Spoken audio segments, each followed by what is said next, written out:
돼서 영광입니다.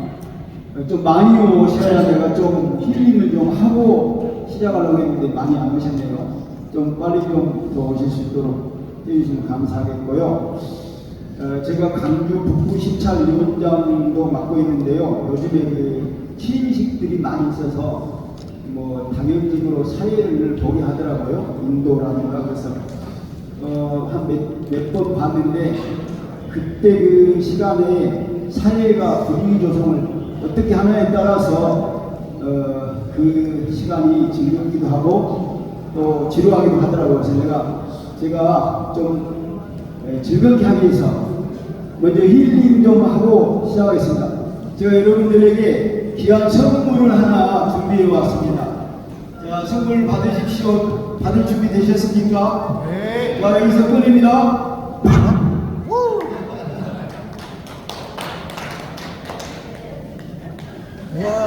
아이, 박수가 이렇게 많으면 대단하다. 옆 사람들도 함께 한번 웃어봅시다. 옆 사람들 길게. 자, 옆 사람들에게 말씀해 주십시오. 무엇이 묻었네요? 뭐가 묻었네요? 옆 사람들하고 둘이 짜보십시오. 뭐가 묻었습니다. 뭐가 묻었습니다. 뭐가 묻었을까요? 네. 자, 옆 사람들에게 말씀해 주십시오. 뷰티풀. 네, 아름다움이 발을 서로에게 묻어 있습니다. 네, 전혀 발이 없으시죠. 이렇게 우리가 딱딱합니다. 자, 우리 몸 한번 풀기 위해서 고개를 이렇게 손을 이렇게 잡치고 목을 한번 제치십니다. 자, 반대로 또 한번 제치십니다. 자, 고개를 뒤로 한번 앞으로도 한번 해주시오. 옆으로도 한번 해주시고 옆으로 고개를. 자, 반대로요. 더하면 음성음성 할 것 같아서 나왔습니다. 자, 이 시간에는 세션 2 이혼의 번째 시간입니다. 첫째로 선교위원회 목회자 최저 사례비에 대하여서 목회자 최저 생계비 특별위원회 위원이신 이성진 목사님께서, 그리고 두 번째로는 이주민 선교운동본부 발족과 선교운동의 전개 방향에 대해서 기장님이 이주민 선교협의회 회장님이신 박경선 목사님께서, 그리고 지속 가능한 농촌교회 목회에 대한 제언에 대해서 농촌선교특별위원회 서기 이종동 목사님께서 계속 이어서 나오셔서 발제해 주시겠습니다. 한 분 한 분 나오십니다. 제주남부교회 이성진 목사입니다. 제가 맡은 것은 목회자 최저 사례비 연구위원회인데요. 용어부터 좀 정리를 하고 시작을 해야 될 것 같아요. 우리 PPT가 바로 넘기실까요? 네. 예, 제목이 최저 사례비 연구인데 제가 맡고 있는 위원회는 최저 생계비 연구위원회입니다. 저희가 사용하는 용어들이 생계비가 있고 사례비가 있고, 그리고 사실은 저는 기본소득을 4년 전에 이 자리에서 발표를 한 적이 있는데, 서로 같은 이야기, 비슷한 이야기가 다르게 사용돼서 용어부터 통일하고 이야기를 시작하려고 합니다. 제 소개를 다시 한번 할까요? 그때 오신 분이 있어서 저는 제주남부교회 이성진 목사고요. 그리고 최저생계비 특별위원회 위원입니다. 우리 방에 막 등록하고 이제 막 오고 계시는 분들이 계셔서 말씀을 드리도록 하겠습니다. 자, 먼저 목회자 사례비에 대한 이야기를 먼저 말씀을 드리고 시작하는데요. 사례비가 여러분들이 받고 있는 사례비를 연봉제라고 생각하시나요? 아니라고 생각하시나요? 이런 질문을 먼저 드리는 거예요. 왜냐하면 제가 많은 목사님들이랑 이야기하다 보면 저한테 그런 질문을 하세요. 목사님 사례비를 연봉으로 받아 아니야? 이렇게 질문을 해요. 이 질문 속에는 어떤 의미가 있냐면, 우리 마음속에는 연봉이라고 하면 사례비를 12개월로 주면 연봉이라고 생각해요. 그리고 상여비가 있으면 연봉이 아니라고 생각을 하시는 거예요. 근데 제가 개념을 좀 바꿔드리려고 합니다. 연봉제는 12개월이든 16개월이든 상관이 없고요. 상여금이 있는지 없는지가 상관이 없습니다. 12개월이나 16개월은 상여금이 있으면 16개월, 14개월 이렇게 되는 거고요. 아니면 아닌 거예요. 그리고 매년 예결연회하고 공동회의에서 결정하면 그대로 지급됩니다. 그런데 이 연봉제랑 구별되는 것을 호봉제라고 할 수 있거든요. 호봉제는 연차가 지나면 자동으로 상승이 됩니다. 그리고 우리가 같은 교단에서 목회를 하면 사실은 지나간 경력을 인정해줘야 되는 게 호봉제의 특징입니다. 그래서 제가 공무원 홍보표를 한번 가지고 와봤어요. 이렇게 숫자가 많으니까 복잡하시죠? 설명을 좀 하기 위해서 2021년과 2022년 걸 가져왔는데 쉽게 생각해서 6급이라고 가정했을 때 211만 5,800원을 받아요. 그런데 호봉이 올라가면 어떻게 되냐면 215만 원을 받아요. 즉 한 호봉이 올라갈 때 34,000원이 올라가는 거예요. 그러니까 제가 목사 안수 받고 1년 차에서 2년 차로 지나갈 때 아무것도 안 해도 34,000원이 올라가는 게 호봉제라는 개념이에요. 근데 그것만 올라가는 게 아니라 물가 상승률이 또 포함이 돼요. 그래서 물가 상승률이 포함이 되면 똑같이 1호봉에서 2호봉으로 올라가고 물가 상승까지 하면 얼마나 되느냐? 내가 그대로 유지되면 13만 4천 원이 올라가는 게 호봉제에 대한 개념이에요. 자, 여기서 공무원들이 사용하는 동결이랑 목사님이 사용하는 동결이라는 단어가 차이가 생깁니다. 목사님들은 작년이랑 올해 사례비가 동결됐어. 그러면 어떻게 표현되는 거예요? 작년에도 200만 원, 올해도 200만 원. 공무원들은요. 작년이랑 올해가 동결됐어. 작년에 200만 원, 올해 214만 4천 원.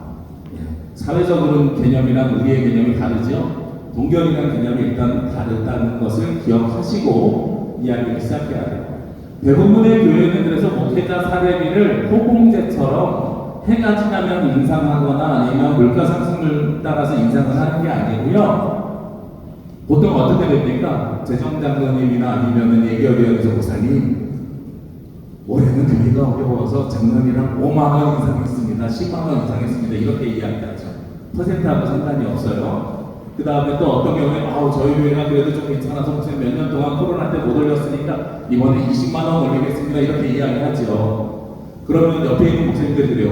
연봉제야 아니야? 연봉제면 곱하기 10이라고 아니면 16을 해야 되는 이런 계산을 하잖아요. 근데 실제로는 그게 아니라 5만 원을 올리든 10만 원을 올리든 우리는 뭐 하는 거예요? 매년 사실은 연봉 협상을 그렇게 하고 있는 거예요. 세상 말로. 그래서 작년에 200만 원 곱하기 12를 받았어요. 그럼 2,400만 원이었는데 거기에다가 연봉 협상을 어떻게 해요? 12 곱하기 10만 원 하면 2,520만 원. 올해는 그렇게 협상이 끝나는 거예요. 사실은 우리는 협상하지 않게 홍보를 받는 개념이죠. 그러니까 목회자들이 사례비를 받는다고 하는 것은 보통은 우리 구조 속에서는 지금은 호봉제보다 연봉제에 가깝다. 가끔 호봉제를 하는 교회들이 있습니다. 제가 우리 교단 안에서도 몇 군데 보기도 했고요. 세상적으로는 유명해진 교회가 높은 뜻 수미교회라고 들어보셨죠? 예전에 김동호 목사님이 목회하실 때에 목회자 사례비를 일률적으로 정해야 되겠다 해가지고 당시 어떻게 정했냐면 높은 뜻 수미교회가 수미여자대학교 강당을 빌려서 쓰니까 대학원 정도 졸업해야 대학원이 목회자들인데 필수니까 그러면 대학원 졸업한 사람의 학력 수준을 감안해서 수미여자대학교 전임교원 정교수 말고요 전임교원 수준에서 목회자 1호봉을 책정을 했던 경우가 있어요. 그렇게 사회적 기준을 같이 맞춰간 적도 있습니다. 저희 교단에서 그렇게 떠들썩하게 이야기를 한 적이 별로 없죠. 이게 여러분들이 그래서 사용하실 때는 어떻게 사용하셔야 되냐면 16개월을 받더라도 연봉은 연봉입니다. 아까 말씀드린 것처럼 시간이 지나면서 연차와 그리고 물가 상승률이 자동으로 반영되지 않는 한 우리 모든 대부분의 목회자들은 매년 연봉 개념으로 받고 있다. 그래서 200만 원 받으면 2,400만 원이 12개월일 수도 있고 16개월로 받으면 거기에 800만 원을 더해서 3,200만 원의 연봉을 받고 계시는 거다라는 일단 단어를 정리하고 있는 겁니다. 그리고 다음 단어를 또 정리해야 되는데요. 최저생계비하고 최저임금이라는 개념을 또 한번 정리를 해야 됩니다. 왜 그러냐면 오늘도 저희 위원회가 무슨 위원회라 그랬어요? 최저 생계비 연구위원회예요. 근데 저는 사실은 발제를 보시면 최저 4회비에 대해서 발제를 했어요. 개념이 두 개가 조금 다르거든요. 최저 생계비는 한 가족이 한 달 동안 살기 위한 것으로 보건복지부에서 고시합니다. 최저임금은 그 사람이 일을 하는데 최소 1시간당 얼마, 한 달은 얼마를 받아야 된다는 개념이에요. 노동의 가치를 이야기하는 거예요. 그러니까 최저생계비는 삶을 살아가는 것에 대한 기준점이고, 최저임금은 노동에 대한 가치에 대한 기준입니다. 두 가지가 확연하게 차이가 나요. 제가 좀 너무 빨리 가나요? 양이 좀 많아가지고요. 앞에서 단어 정리 이렇게 제가 좀 달려가려고 합니다. 양해해 주시길 부탁드립니다. 그렇게 해서 제가 올해 중위소득에서 최저 생계비가 얼마 정도 되는지를 찾아봤어요. 이게 올해예요. 최저 생계비는 어떻게 하냐면 1인 가구, 2인 가구, 3인 가구, 4인 가구, 5인 가구가 달라요. 그렇죠? 한 가족이 살아가는 기준이니까요. 그래서 위에 있는 숫자는 중위소득이라고 해서 전체 사람들이 사는데 필요한 금액 정도를 평균 낸 게 이 정도 금액이다.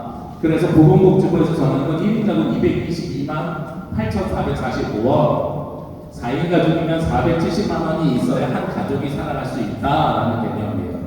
그러면 여기에 최저를 붙이면 어떻게 되느냐? 위에 있는 것에 60% 정도, 40%를 제하고 평균값에서 40%를 제하고 60% 정도를 계산하면 못해도 133만 원은 가지고 살아야 되지 않겠느냐 1인당, 혹은 4인이면 340만 원을 가지고 살아야 되지 않겠냐, 이런 계산이 최저 생계비라는 거예요. 그래서 우리가 최저 생계비는 한 가족이 사는데 필요한 것이 얼마인가라는 개념인 거죠. 그럼 최저임금은요? 올해 최저임금이 9,860원입니다. 그래서 하루 일하면 일당이 얼마 되냐면 7,880원이어야 되는 거예요. 78,800원, 죄송합니다. 그리고 한 달 월급을 보통 주 40시간을 했을 때 209시간으로 계산을 하거든요. 뭐 주휴수당이나 여러 가지 포함해서요. 그럼 약 206만 원 정도가 최저임금입니다. 그런데 옆에 하나 더 해놨어요. 이건 주 5일 아니라 6일 일하는 사람이죠. 주 6일 일하면 228만 원을 받아요. 제가 주 6일을 따로 표기한 이유가 있습니다. 우리는 요즘 다 주 5일째 되는 생활을 하고 있는데, 목회자들은 사실은 월요일 하루 쉬잖아요. 그죠? 얼마 전에 감리교에서 그런 일이 있었죠. 오후 예배 때 한 권사님이 부목사님한테 우리 신도회 집회가 있으니 찬양인도 좀 해주시오 그랬더니 부목사님이 안 하고 가셨어요. 왜 안 했는지 나중에 이유를 물어보니까 본인이 주일 오전에 새벽 예배부터 해서 자기 8시간 근무가 끝나서 추가 수당이 나오지 않아서 그냥 간다는 거예요. 다행이에요. 이 기사가 기장에서 나오지 않아서 너무나도 감사한 일인데, 감리교에서 실제 있었던 일입니다. 요즘 젊은 부교육자들 혹은 대학원생들 혹은 목회실수 와 있는 친구들이랑 이야기를 하면 왜 우리는 연차 휴가가 없어요? 라는 질문을 합니다. 자기가 가정에 어떠한 일이 있었을 때에 휴일을 당당하게 쓰고 싶어하는 생각이 있는 거예요. 그리고 왜 우리는 주 5일째 안 해요? 물론 하는 교회도 있습니다. 향기교회같이. 근데 대부분의 교회는 그런 게 없죠. 저도 부교육자 생활하다가 담임목회 해보니까 왜 주 5일째가 필요 없는지는 사실은 알겠어요. 단독목회 해보니 월요일날 장례를 치르면 제가 화요일날 조정해서 좀 쉬면 되고, 뭐 이런저런 일들을 해나가면서 혼자서 하니까 조정이라는 것이 가능한데, 그런데 요즘 젊은 친구들은 그런 생각이 아니에요. 고등학교 때부터 뭘 배우냐면 근로계약서 쓰는 것을 배우는 게 요즘 젊은 친구들입니다. 저희 아이도 고등학생인데요. 너네 아르바이트 해야 되니 학교에서 근로계약서 쓰는 거 가르쳐주고 안 쓰면 사기당한다라고 교육을 받고 대학에 들어와요. 그러니까 그 친구들은 교회를 대할 때도 어떤 개념이겠어요? 근로계약서를 써야 된다, 안 써야 된다, 연차가 있어야 된다, 말아야 된다, 이런 생각의 구조 자체가 학교에서부터 배운 교육이 다르다는 거죠. 그래서 최저임금하고 최저 생계비를 저는 어떻게 구별할 수 있냐면, 제가 먼저 연금과 그리고 생활보장제를 이야기했는데, 앞에서 보면 이 최저 생계비는 저희 총회에서 하고 있는 시행 제도로 보면 생활보장제하고 사실 같은 개념이에요. 생활보장제는 한 가족이 사는데 사는데 최소한 필요한 것이 얼마나 해서 기장총회에서는 얼마로 정했어요? 올해 보니까 130만 원으로 정했어요. 어떻게 보면 알 수 있냐면 사모님의 혹은 남편의 배우자의 건강보험료를 받잖아요. 건강보험료 납부액을 받지요. 건강보험료 납부액을 받는 이유가 뭐겠어요? 고맙습니다. 건강보험료 납부액을 받는 것은 배우자 수입을 받기 때문에 그래요. 배우자 수입을 받는 이유는 배우자 수입이 지금 8만 5천 원 얼마예요? 그러면 최저임금이랑 비슷하거든요. 배우자가 210만 원 정도 벌어 그러면 목사님도 벌면 둘이 합산해서 이 정도면 살만한 거 아니야? 이런 개념인 거예요. 배우자가 300만 원, 400만 원 벌어 그러면 우리는 어떤 생각을 갖고 있어요? 그 교회는 지원하지 않아도 돼. 목사님 먹고 살만하잖아. 그러니까 이건 무슨 개념이에요? 최저임금이 아니라 최저 생계비 기준이다. 그래서 우리가 생활보장제에서 정한 최저 생계비는 얼마일까요? 올해 130만 원 이렇게 정해져 있다. 그러면 총회 연금은 사실은 주는 건 아니지만 총회 연금은 기준봉급액이라는 걸 정해요. 그리고 그 기준봉급액의 몇 퍼센트가 연금 지급액으로 결정됩니다. 그러니까 우리 목사님들이 연금 개혁을 통해서 65세 자원 은퇴하시거나 이러신 분들 연금이 감액이 되셨잖아요. 그럼에도 불구하고 작년에서 올해 넘어올 때 기준봉급액을 상승시키니까 작년 받으시던 분이 올해는 연금액이 조금 늘었어요. 지금 비율을 늘린 게 아니라 기준봉급액이 상승돼서 그래요. 그래서 제가 판단할 때는 우리 총회에서는 이 연금재단에서 정하는 기준봉급액이라는 건 목회자가 사례한 것에 대해서 사역한 것에 대해서 부과하니까 굳이 따지자 그러면 지금 우리가 최저임금, 최저사례비를 구별한다면 145만 원입니다. 뭐 두 가지를 합쳐야 된다는 말씀을 하시는 분들도 있지만 저 두 가지가 개념이 다르기 때문에 앞에서도 볼 때 최저생계비랑 최저임금의 금액의 차이가 나잖아요. 그렇기 때문에 두 금액을 고려할 필요는 있지만 꼭 통합시킬 필요는 없다고 생각을 합니다. 그래서 이런 개념을 좀 가지고 가시면서 그러면 우리는 어떻게 목회자의 최저 생계를 만들어갈 수 있을까 하는 것을 좀 고민해 봤으면 좋겠습니다. 제가 원래 원고 실어드릴 때에는 제가 뭘 기준으로 실어드렸냐면 기본소득을 전제로 실어드렸어요. 맨 밑에 있는 목회자 기본소득이요. 그 이유가 제가 2020년 2월 달에 여기서 통합선교정책협의 때 돌아가신 이영재 목사님이랑 제가 같이 발제를 한 적이 있습니다. CBS에 그때 뉴스에 나왔는데요. 한국 기독교 교단 중에서 최초로 목회자 기본소득을 다뤘다. 이영재 목사님 학문적으로 다루시고 저는 그것을 어떻게 시행할 수 있을지를 다뤘습니다. 제 다음에 발제하실 박경선 목사님 목회자 호봉제에 대해서 다루셨고요. 당시에 같이 연구를 쭉 해왔던 게 저는 목회자 기본소득입니다. 사실은 제가 가지고 있는 기본적인 생각은 목회의 안정성이 있어야 되고 그래서 기장에서 목회하면 최소한 이만큼의 기본소득은 책임져 줘야 되는 거 아니야? 이런 생각을 하게 됩니다. 그래서 그 정도를 어떻게 만들어갈 수 있을까를 구현하는 게 기본소득인데 제가 발제를 어제 준비하면서 기본소득을 막 준비하고 원고도 그렇게 드렸는데 근데 준비하다 보니까 아까 시작할 때 말씀처럼 최저 생계비, 사례비 그리고 중간에 호봉제, 기본소득에 대한 용어 정리가 안 돼 있어서 용어 정리를 했고요. 그리고 이 네 가지가 과연 실현이 가능한가에 대한 고민을 또 해봤습니다. 그래서 이 네 가지를 하나씩 조금씩 간략하게 한번 바라볼 건데요. 만약에 지금의 기준으로 최저 생계비를 가져갈 것이다.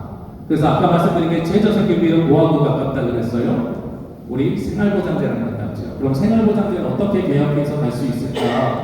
그래서 이게 그 최저 생계비는 사실은 가족 수가 되게 중요한 거예요. 여기서 가족 수는 대학생 아들, 딸 포함되는 거 아니고 미성년 가족이에요. 그래서 미성년 가족, 어떤 분들은 자녀들 다 컸으면 최소 두 분이서 사는데 220만 원, 아니면 아이들 키우면 340만 원. 이런 비용들이 어떻게 만들어질 수 있을까 한번 고민해 봐야 되는데, 제가 정부에서 정하는 방법대로 우리가 최저 생계비를 정해야 되면 이런 식으로 정할 수 있겠다라는 생각을 해봤습니다. 우리 교단은 주기소득을 먼저 책정해야 되는 거예요. 우리 교단의 목사님들의 주기소득이 대략 얼마 정도 될까요? 물론 이런 이야기하면 생보는 부정확합니다라고 이야기하지만 다른 말씀 드릴 수 생보를 기준으로 작년도 저희 교단에 생보 납입 금액 있잖아요. 11조의 절반을 내니까 그 11조의 절반이라고 있고 역산을 해보면 평균 한 158만 원 정도 됩니다.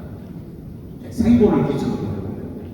그러니까 제가 생각할 때는 상여금을 안 내시는 분도 있고 목회활동비가 사례비에 포함되는지 나중에 좀 더 논의를 해봐야 되겠습니다만 어쨌든 공목만 기준으로 한다고 하면 약 우리 교단의 사례비는 158만 원 정도 된다. 최근에 굉장히 급격하게 올라온 것은 사실입니다. 제가 2016년, 17년에 종교인 납세를 강사할 때 똑같은 방법으로 사례비를 측정해봤더니 당시가 118만 원이었습니다. 그러니까 약 7, 8년 사이에 50만 원, 죄송합니다. 40만 원 정도가 상승하는 거죠. 그 정도를 볼 수 있어요. 그리고 나서 아까 보셨듯이 최저생 예비는 이 가족의 수가 중요하잖아요. 그러니까 뭘 구별하셔야 돼요? 외벌이하고 맞벌이를 구별해야 돼요. 제가 생보위원 하면서 배우자의 건강보험료를 무한정으로 올릴 수 없다라는 제안을 한 적이 있어요. 그때 5만 원 이렇게 있을 때 제가 3년 차쯤 됐을 때 위원회에서 그런 말을 했습니다. 목사님, 문재인 정부 막 들어섰을 때였거든요. 최저시급을 이렇게 급격하게 올리고 있는데 아마 이거 기준 그대로 정하면 내년에는 최저시급을 받는 편의점에서 아르바이트를 하거나 사모님이 마트에서 캐시어를 하더라도 생보를 못 받는 일이 생깁니다. 그때니 당시에 이제 대부분의 목사님들이 그게 무슨 얘기인지 잘 못 알아들으셨던 것 같아요. 일단은 시행하고 문제가 생기면 그 다음에 바꾸죠. 그래서 실제로 생보위원회에서 그 해만 약 70명 정도가 최저임금 받으시는 70명 정도가 생보를 못 받으셨어요. 3,200원대. 그래서 그때 제가 발제하면서 제안했던 게 뭐냐면 연동제를 합시다. 최저임금이 이만큼 올라가면 우리도 이만큼을 배우자 건강보험료를 올립시다. 이런 연동제를 발제를 했었는데 그걸 준비하면서 제가 가지고 있었던 또 하나의 괴리감이 생기는 거예요. 아까 말씀드렸던 것처럼 지금 최저임금이 약 200만 원 정도 넘습니다. 210만 원 정도요. 사모님이 210만 원을 받으세요. 이렇게 일단 210만 원이 있어요. 목사님이 교회에서 70만 원을 받으세요. 합치면 280만 원이 있어요. 생보에서 39만 원을 또 줘요. 40만 원이라고 계산을 편하게 합시다. 그러면 합산 금액이 얼마나 돼요? 210만 원. 마산수가 얼마인가요? 210만 원에 70만 원에 40만 원? 320만 원. 자, 사모님이 마트에서 캐시어를 하시면 목사님도 생골 받으면서 320만 원의 이 가정의 수입이 생겨요. 사모님이 일을 안 해요. 교회에서 반대해서. 목사님이 홀로 생활하는데 180만 원을 받아요. 생곡 못 받아요. 180만 원 받으면. 어디가 더 잘 살아요? 기준이 완전히 달라지는 거죠. 그렇죠? 이 최저생계비 목회자 생활보장제라는 것이 그래서 언제 발생되었는가가 궁금해서 총회력을 쭉 영추적해서 나갔습니다. 77년, 78년도에 목회자 임금위원회라는 게 생깁니다. 목회자의 생활과 은퇴 관련해서 모든 것을 관장했던 위원회입니다. 80년, 81년도에는 임금위원회가 발제를 시작하고 82년대가 되면서 연금재단이나 생활보장제위원회가 분리가 되기 시작합니다. 그러면서 한쪽은 목회자 은퇴위원 연금재단으로 가고 처음엔 연금재단이 연금위원회로 갔죠. 그리고 또 한쪽으로는 생활보장제로 가기 시작한 거예요. 그래서 목회자의 생활을 어떻게 보장합니다. 이런 식으로 우리 교단이 두 개로 갈라져서 성장되어 왔습니다. 그리고 또 하나, 아까 최저생계비 사회적 기준으로 맞추면 말씀드린 것처럼 가족 수 1인 가정의 생계비는 어떻게 결정할 것이며 2인 가정의 생계비는 어떻게 결정할 것입니다. 그리고 흔히 목회자 사례비에 대한 이야기를 하면 항상 장로님들이 하는 질문이 있어요. 장로님들이나 저희 그 평신도인 친구들이 저희가 하는 이야기가 있어요. 그래도 목사님들은 사택을 했잖아요. 제 친구들이 그 얘기를 하는 것은 본인이 그 집을 사가지고 두 부부가 합산해서 수입이 한 800만 원 정도 되는데 그 중에 450만 원은 어디로 보내냐면 은행으로 보낸대요. 집사가 빚을 갚아요. 그래서 맞벌이 하면 그냥 저소득층이랑 자기네들은 큰 차이가 없다. 뭐 이런 이야기를 합니다. 그러니까 목회자 최저 생계비를 관련한 주민소득을 책정해야 되고 외벌이 맞벌이 구별해야 되고 가족수에 따라서 우리가 총에서 끊임없이 생보를 발전시킨다면 이런 개념으로 가야 되는 거예요. 그럼에도 불구하고 한번 해보자 라고 하면 이런 매트릭스를 가져갈 수 있을 것 같습니다. 목회자의 생활에 필요한 금액을 먼저 산정해야겠죠. 우리 목회자는 그래도 세상 기준보다는 좀 적더라도 이 정도는 있어야 되는 평균 기준이 하나 있어야 되고요. 배우자의 수입에 따라서 그러면 어떻게 할 것인가에 대한 논의는 다시 해야 됩니다. 저는 지금도 사실은 생보 기준에 대해서 다시 한번 논의가 필요하다고 생각합니다. 말씀드렸던 것처럼 맞벌이 부부가 훨씬 유리할 수밖에 없는 구조를 가져가요. 지금 생보위원회에서 수급자들에게도 또 준다 그래요. 추가로 이제 다자녀까지 고민하고 있다 그래요. 개인적인 바람은 그렇게는 안 했으면 좋겠어요. 왜냐하면 정부에서 수급자가 물론 이제 종류가 6종이 있고 다 다르지만 굉장히 많이 가서 오히려 수급 비용을 받으시면서 생보를 받으시는 분이 또 역전 현상이 생깁니다. 아무것도 못 받으면서 홀로 목회하시는 분, 사모님이 일 안 하시면서 혼자 목회하시는 분과 역전 현상이 또 생겨나기 시작할 것 같고 다자녀도 마찬가지입니다. 그리고 더 중요한 일이 있어요. 뒤에서 잠깐 이야기하겠지만 고맙습니다. 제가 예상할 때는 2030년이 되면 생보 수익 금액이 지금보다 약 23%에서 25% 정도 감소될 것 같고요. 거기에 대한 대비와 대안을 만들어야 될 때라고 생각합니다. 어쨌든 최저 생계비로 가려면 정부가 아닌 이상요, 목회자가 가지고 있는 수입에 대해서 정확하게 산정을 할 수 없어요. 정부에서 무엇을 가지고 산정하냐면 국세청에 세금을 내는 걸 기준으로 산정을 하거든요. 그리고 부양가족을 등록합니다. 주민등록번호까지. 우리는 거기에 대해서 개인적으로 취득을 할 수 있는 것이 어렵습니다. 그래서 이 최저 생계비는 하면 할수록 불균형을 가져올 수밖에 없다는 결론에 저는 사실은 이르게 되었습니다. 그래서 최저 생계비는 기준안 만드는 것 이상 할 수 있는 것이 있을까 하는 생각을 해봅니다.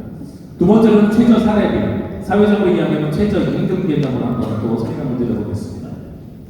말씀드렸던 것처럼 이건 앞에서 설명했으니까 그냥 넘어가도록 하겠습니다.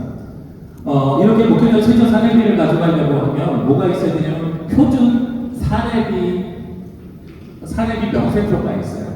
그러니까 세상 말로 하면 급여 명세서가 있어요. 우리 지난 5월 말에 제가 전화를 유독히 많이 받거든요. 지난 종교인 납세 강좌 때 당시 24개 노예 중에 제가 16개 노예를 강의를 해가지고 종합소득세 종교인 납세 신고 마감 미만자라고 하면 저에게 신고가 잘 안 된다고 전화를 주신 분이 많이 계세요. 말씀드리는 이유는 뭐냐면 여러분 교회가 모두가 다 3월 10일 정도 되면 급여 명세표를 국세청에 제출합니다. 그래야 교회에서는 A라는 목사에게 300만 원을 줬어요. 저는 300만 원 받았어요. 종합소득 신고해야 그게 맞는 거잖아요. 그러니까 교회에서는 얼마를 줬는지 급여 명세표를 국세청에 제출하라고 그러고, 그리고 우리는 종합소득으로 5월 말에 신고를 하게 돼 있거든요. 그런데 여기에 이 급여 명세표를 작성할 때 보면 굉장히 편차가 커요. 어떤 분들은 본봉이라고 부르는 사례비만 포함시키고 어떤 분들은 목회활동비까지 할 거냐 말 거냐 이런 논의들이 있었어요.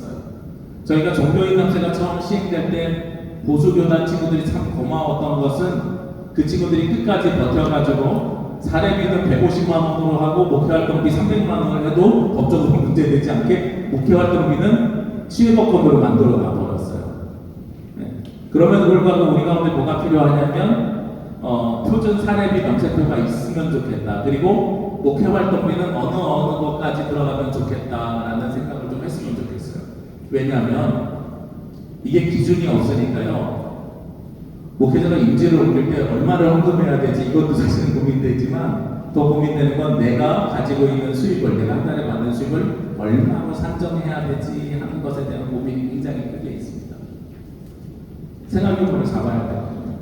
제가 부교육자 몇 군데서 했는데 한 교회에서 부교육자 할 때 본봉 120만 원에 독서비하고 목회활동비하고 이렇게 다 받아서 총액으로 11조를 했더니 담임 목사님께서 부르세요. 재정부장님 옆에 앉아 계시고, 이 목사님, 이 돈은 설교 준비할 때 필요한 책 사보라고 주는 거고, 이 돈은 청년들 담당하고 있으니까 청년들 만나서 밥 사주라고 주는 건 이제 목사님 생활비라고 주는 돈 아니야. 11조를 합사하는 사람들이 그렇게 하시는 거예요. 근데 제가 담임 목회하면서 딱 교회 와봤더니 저는 그래도 이제 전입자가 어떻게 했는가 안 봤어요. 그랬더니 사례비하고 목회활동 포함해서 11조를 하시더라고요. 그래서 저도 목회활동비하고 도서비를 빼고 하면 전임자에 비해서 되게 신앙이 없는 목사처럼 보일 거잖아요. 그러니까 어쩔 수 없이 저도 지금은 어떻게 하고 있냐면 총액으로 목회활동비하고 도서비 합쳐가지고 11조를 또 하고 있어요. 그러니까 이게 교회마다 이 기준들이 사실 다 다른 거예요. 그리고 어느 교회는 지금 담임 목사님들은 별 그런 게 없는데 부교육자들은 이게 되게 예민해가지고 어느 교회는 자녀 양육수당을 주네 안 주네, 건강보험료 지원해 주네 안 주네, 이런 것들이 쭉 따라붙어요.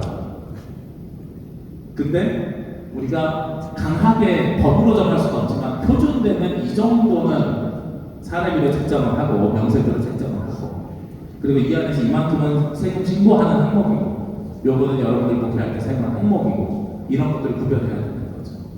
우리 생보위원장님들이 끊임없이 요청하는 게 본공의 5% 말고 11조의 절반을 하십시오라고 항상 요청합니다.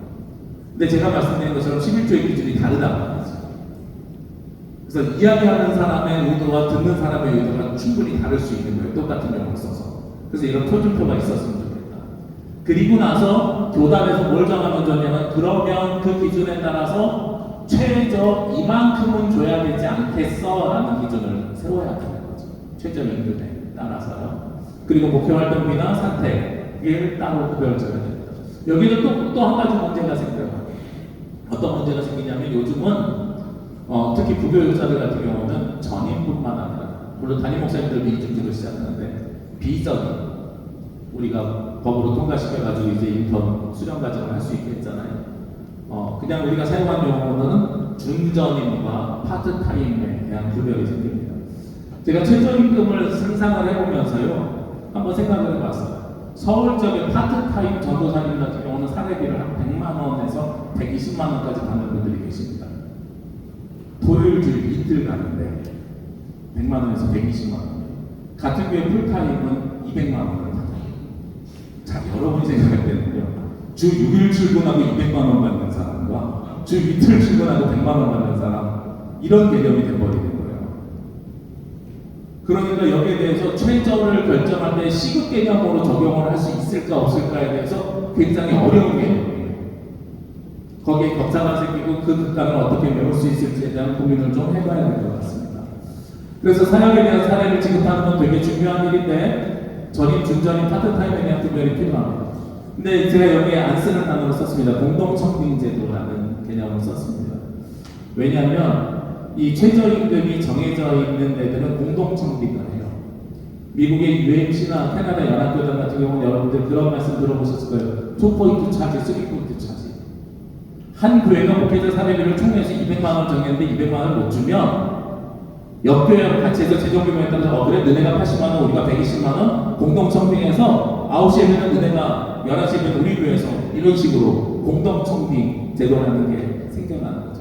사실은 최저 사례비가 있으면 이 공동청빙 제도로 우리 교단이 확장해 가는데 굉장히 수월한 방법이 생깁니다. 제가 이 얘기를 하는 이유가 있습니다.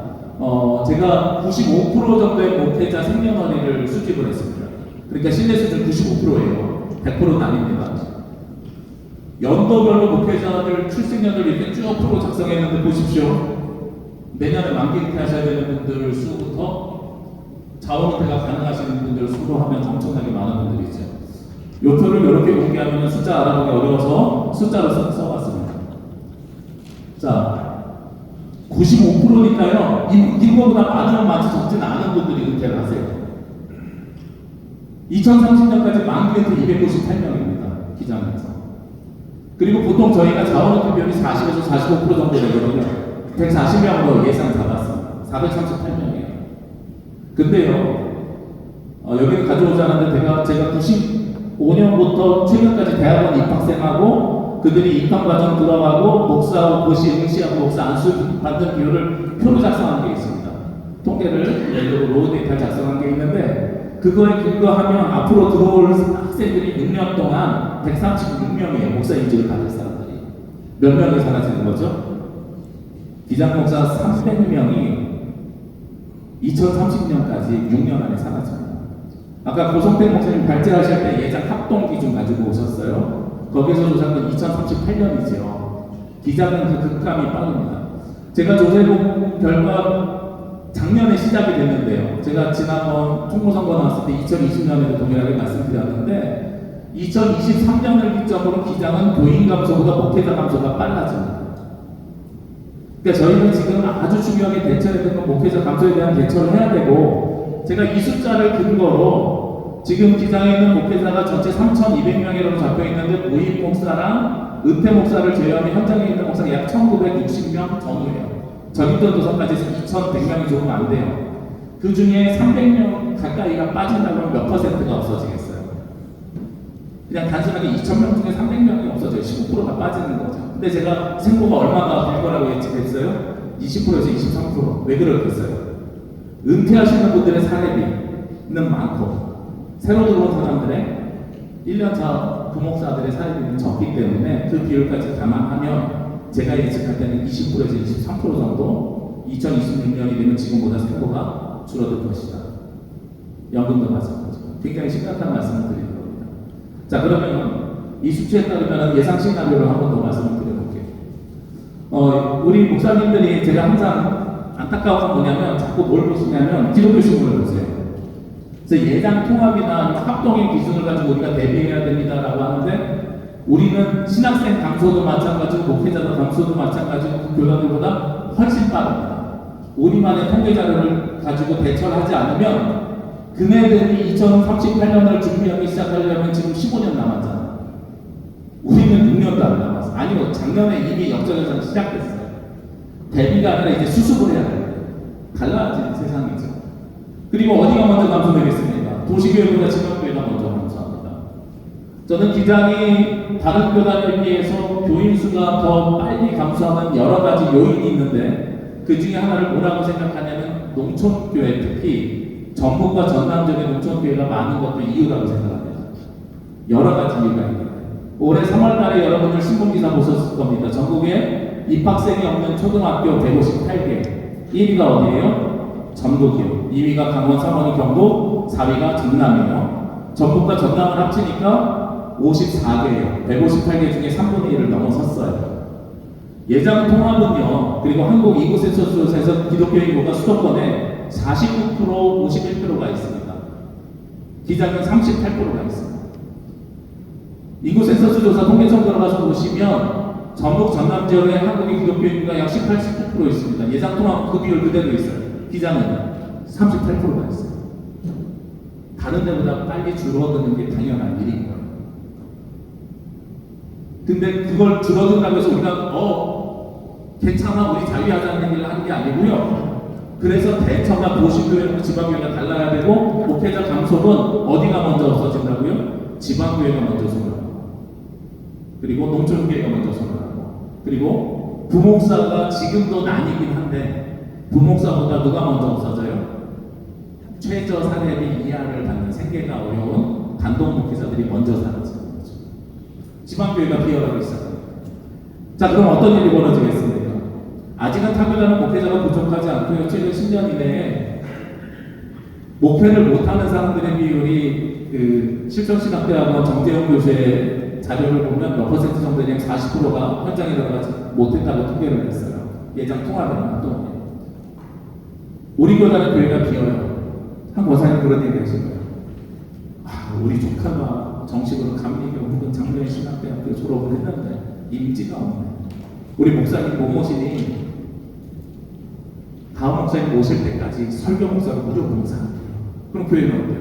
오케이 하잖아요. 와서 목회를 하기 시작을 해요. 한 2, 3년 정도 들었어요. 그럼 다시 이야기하죠. 뭐라고 이야기하냐면, 우리 조카가 교단 배경이 없으니 목회 활동을 계속 해나가기 어렵네. 기장에서는 어차피 목사님도 안 오는데 공동회 한번 해주면 안 될까? 이러면 어떻게 돼요? 교단을 넘어가요. 신천지가 산업분계하는 거랑 똑같은 일이 벌어질 수 있다는 이야기예요. 예측 시나리오 중에 하나예요. 그러면 또 하나 또 어떤 일이 벌어지겠습니까? 교인들이 열심히 목회하다가 목사님 은퇴시키려고 하는데 우리는 사례비가 없어서 후임자도 못 모시고, 그리고 목사님 막상 생각해보니까 은퇴하고 가실 집도 없으시네. 생각해보니까 교인들이 너무 마음이 좋아서 버리고 그래요. 우리 옆교회랑 합병할게요. 이거 팔아서 전세금 쓰세요. 교회가 사라지는 일이 생겨납니다. 이런 일들이 생겨나게 될 것 같습니다. 언제부터요? 작년에 그 역전현상 시작됐고요. 총회 게시판에 보시면 교역자 청빙 나네요. 작년에 비해서 올해 유독히 담임 목사 청빙이 많이 올라옵니다. 그런 것은 은퇴가 많아졌기 때문에 그런 것입니다. 그리고 자세히 보시면 지방교회, 시골교회, 자립교회인데도 한 달에 한 번씩 지금 4개월 동안 4번, 5번 청빙이 올라온 데들이 있어요. 청빙을 못하기 때문에 그런 거예요. 그 일은 이미 시작이 됐습니다. 그래서 저는 개인적으로는 요 화면은 사실 신대원 제가 신앙수련회 갔을 때 이중직에 대해서 질문을 하면은 제가 뭐라 그랬냐면 신대원 학생들한테 기자는 이중직 준비하는 것보다 순회 목회를 준비해서 최저 사례비가 결정이 되면 조교회, 세교회를 감당할 수 있도록 해야 된다. 이러기 위해서 뭘 해야 돼요? 자산을 유지해야 돼요. 건물을 가지고 있어야 돼요.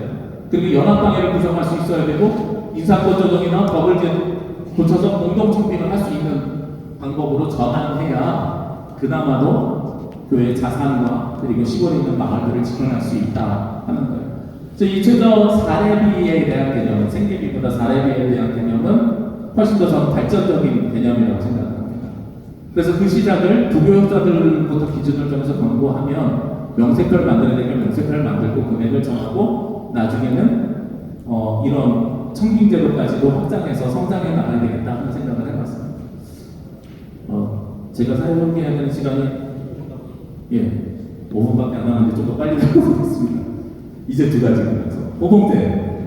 자, 아까 말씀드린 것처럼 호봉제는 가만히 있어도 올라가는 게 호봉제라고 말씀드렸죠. 네. 호봉제를 하려면 항상 그 최저 사례비 혹은 기본소득 연구위원회 호봉제를 주장하시는 분들이 계십니다. 있을 수 있다고 봐요. 왜냐하면 구세군이라든지 성공회 같은 데는 실제로 시행을 하고 있는 교단들이 있기 때문에 가능하고 불가능하다고 생각하지는 않습니다. 그렇게 하려면 어떻게 해야 되느냐? 표준 호봉표를 작성해야죠. 그리고 매년 호봉 인상을 몇 %로 해야 되는지에 대한 저희가 기준안을 만들어야 됩니다. 그리고 역시 목표활동비를 책정해야 되고 그 호봉이 풀타임이 아니라 파트타임에는 어떻게 적용되느냐 하는 것을 이야기해야 될 겁니다. 그런데요, 여기에 제가 생각할 때는 한계가 하나 생겨요. 뭐냐면 매년 물가 인상을 단념해야 되거든요. 교회가 축소 시대, 수축 시대로 접어들고 있어요. 교회 재정이 막 상승할 때는 그 물가 인상률만큼 우리 사례비가 올라가는 게 어렵지 않은데 우리 목회하는 분들 다 똑같은 마음이잖아요. 작년보다 우리 교회 재정이 줄었어. 근데 내 사례비를 올려주는데 이 마음이 불편한 일이잖아요. 한 번은 할 수 있는데 그 일을 매년 할 수 있겠느냐라는 질문인 겁니다. 그리고 교회 상황과 상관없이 목회자 연차가 적용이 돼요. 목회자 연차가 적용된다는 것은 내가 안수받은 지 30년 됐어요. 그러면 역효과는 어떻게 생기냐면 30년 되신 목사님들은 작은 교회로 청빙을 못 받을 수도 있다는 얘기예요. 왜냐하면 그 호봉이 너무 부담스러우니까. 그래서 이것은 만약에 시행을 하라고 하면 교회가 자체적으로 하는 것보다 어떻게 하는 것이 좋다고 생각을 하냐면 노회 단위로 묶어서 해야 된다고 생각을 합니다. 노회 단위로 묶어서 생각을 해야 된다고 생각을 해요. 말레이시아 선교사님이 박준호 선교사님이 말레이시아 교단에서 어떻게 호봉제를 운영하는지 보내주셨습니다. 그리고 호주에서 목회하신 분이 호주 장로교는 교인 수 상관없고 재정 상관없고 내 상황 상관없고 모두가 다 똑같은 사례비를 받는다고 알려주셨어요. 다만 교통비가 차이가 납니다. 내 집과 사역해야 될 사역자의 차이에 따라서 이런 이야기를 해주셨습니다.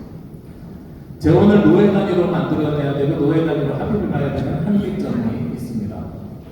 그럼에도 불구하고 한번 상상해봤습니다. 그냥 호봉제는 어려우면 이런 식으로 하면 어떨까?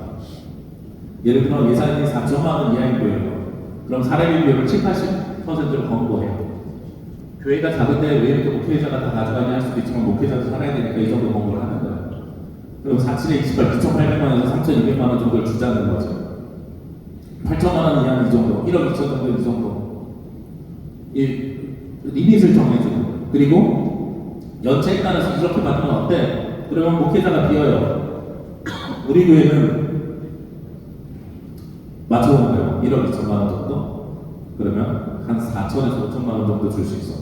그러면 요 정도 연계된 목사님들을 청빙할 수 있겠구나. 호봉제를 절충한다면 이런 정도는 한번 생각해 볼 수 있지 않을까. 이건 예시입니다. 그런데 이것도 정확하게 계산하려면 좀 더 많은 시간이 필요할 것 같습니다. 교단의 그 실제로 예산 평균율과 사례비 지급률이나 이런 것들을 계산해봐야 되기 때문에 이것도 제가 한번 생각해보는 아닙니다. 그래서 절충안으로 만약에 간다고 하면 호봉표를 기반으로 목회자를 청빙할 수 있지요. 예산 비율에 따라서 목회자 연차를 정해서 청빙할 수도 있지요. 그런데 거기에도 비슷하게 부교육자 반영시 비율을 산정해야 되고 그리고 사용의 형태에 따라서 추가 기준이 필요합니다.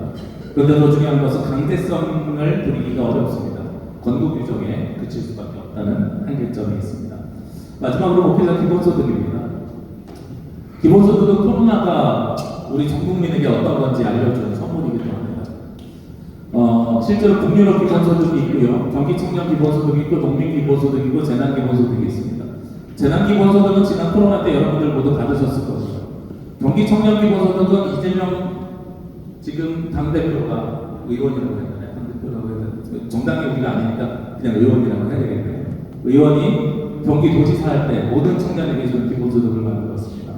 사실은 이 기본소득에 대한 논의의 시작은 북유럽 기본소득입니다. 핀란드에서 시작이 됐고요. 북유럽이 스웨덴, 핀란드, 노르웨이 다 복지국가들이잖아요. 수입의 약 절반 가까이를 세금으로 내는 나라들이죠. 근데 너무나도 놀랍게도 북유럽의 핀란드에서 저 기본소득을 처음에 설계하고 만든 사람은 핀란드에서 가장 보수당의 시장이었습니다. 진보적에서 만든 게 아니고요. 각 바우처 제도로 노인복지, 어린이복지, 어린이집, 장애인복지 이렇게 막 가져온 것들이 너무 복잡하잖아요.